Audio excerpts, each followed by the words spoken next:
who's transitioning through the coaching and early intervention training and mentorship program. So, Jennifer, can you just tell us a little bit about your background, discipline, how long you've been an early intervention provider, experiences?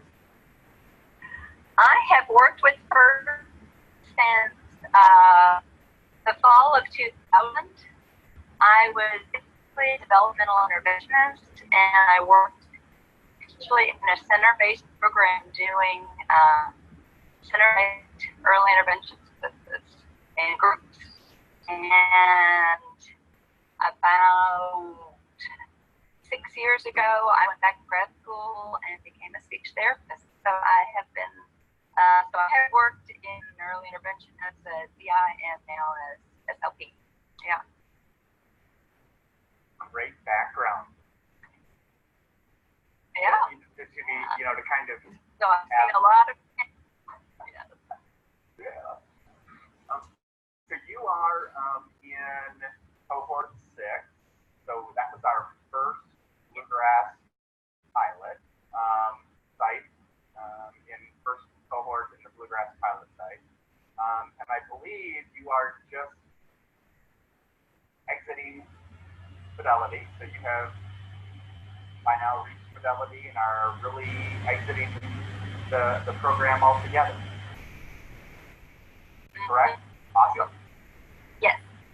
So for providers who are listening, can you just talk to how manageable the program was to complete, and if you had any tricks of the trade or strategies that you found helpful to work your way through the curriculum? I felt that the program was very flexible and really honored providers' busy schedules. I probably spent an average of 2 hours a week working on it. I don't know that everybody would need to spend that much time. I tend to be a pretty thorough person, so that's just the way I did it. It wasn't 2 hours all at once. It was kind of here and there as I could. And I had 2 pretty major things happen during the time. I went to Ecuador with UK for 9 days right when we got started. And, I felt like my coach and the team was able to accommodate that travel time. And then I had an unexpected thing happen with my parents selling their house and moving across the country. Anyway, there was another one, and we were able to work with it. So I was very grateful for that. Tricks of the trade, we, in cohort 6, there was a delay, and we were given our books ahead of time. And I think that was to our advantage, or we were told about the resources, the coaching handbook. And I think for me, reading ahead helped kind of take some of the pressure off a little bit. So that was good. I had one family naturally kind of age out of the program, and I reduced my caseload by 1 just for a little while. I don't know that that was necessary, but it helped me feel better to make sure that I felt like I had time to do what I needed to do.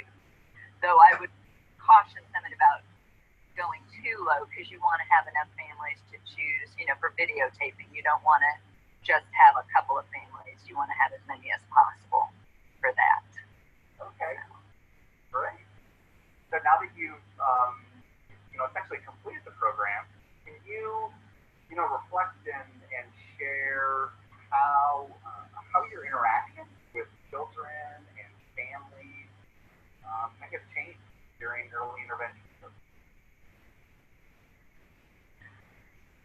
So I think my interactions have been changing really since 2000, right? It's been a long learning process of change. But this program has been very, very thorough and very comprehensive. I mean, I've been impressed by the quality of it. I mean, how you really work with providers to change the way we interact with families. I mean, that's not an easy thing to do. And I think using the videotape and all of that has been a really effective tool, even though nobody likes to go in, have to videotape themselves. I mean, that's a hard thing to do. But, you know, I would have said, I mean, I think my goal has always been to be respectful of families and to support families.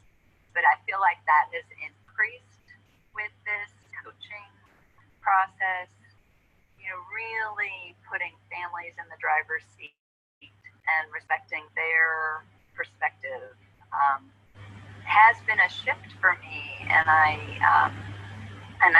appreciate that, and I feel like it will improve the quality of the services that we provide. What do you perceive as the primary benefit of your participation, or it has resulted from participating in the coaching and training and mentorship program at Household?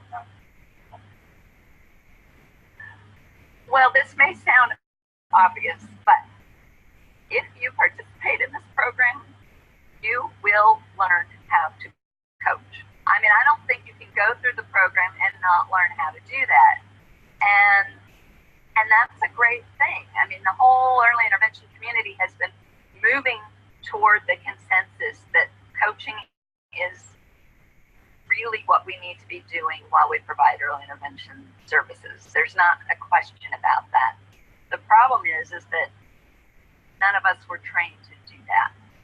So it's not like, I mean, I felt like the program was supportive, recognizing that we didn't have that training. So it wasn't meant to be punitive.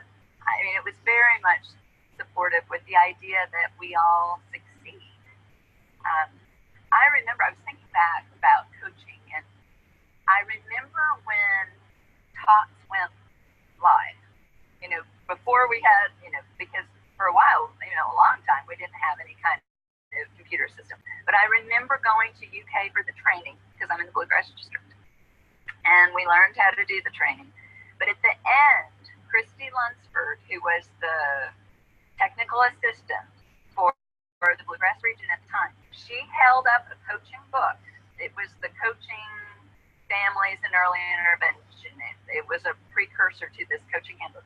And she said, she told us, coaching is the future. You all need to be coaching. Buy this book and do it. You know, and I actually did buy the book, and I flipped through the pages, and then I put it on my shelf, and that was that.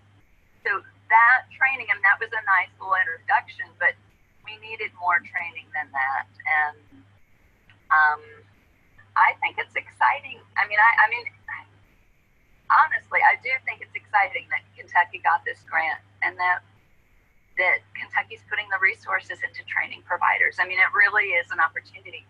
I won't say that I wasn't ever overwhelmed or a little bit stressed through it. I mean, it's a long process, and there were times when I was like, oh, this is a lot. But overall, I am just really impressed that we can do this. I think we have,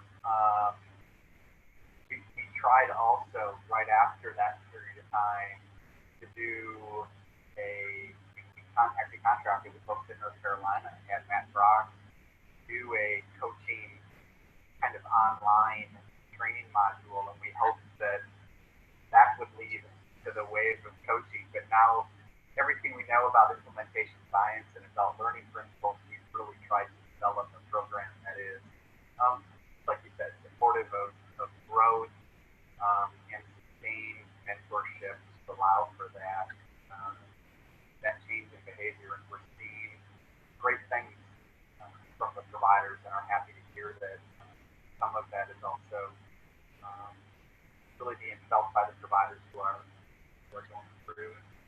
Can I ask you one other question? You know, your coach asked you to also ask and confirm. Did you also do like an independent study for UK to get ASHA credit for your I did. Well, not through, but through ASHA. Mm-hmm. Okay. So we have we've continually looked for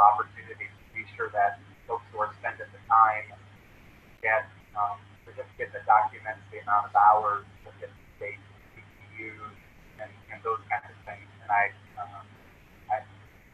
your coach said, be sure to ask Jennifer if she doesn't mention it, that one of the benefits also may be that it allowed her to get her master's credit. Yeah, which was so nice because I didn't have to do any other professional development work this year. So that was 15 hours.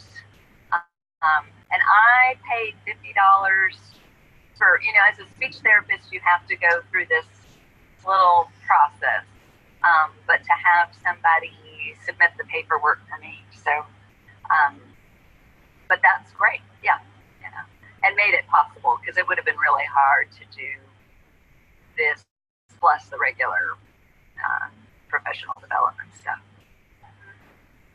And another benefit, I was on a teeny tiny team of 2, but I think the program's set up so that providers can get to know each other better and build up teams and things. And I think that would also be a benefit. So. You just picked up in the most recent Bluegrass cohort. I think there were 32 providers. So yeah, a little bit bigger than your cohort. Yeah. So I really appreciate you taking the time to kind of talk through questions, give providers the field some input around the program. So again, thank you very much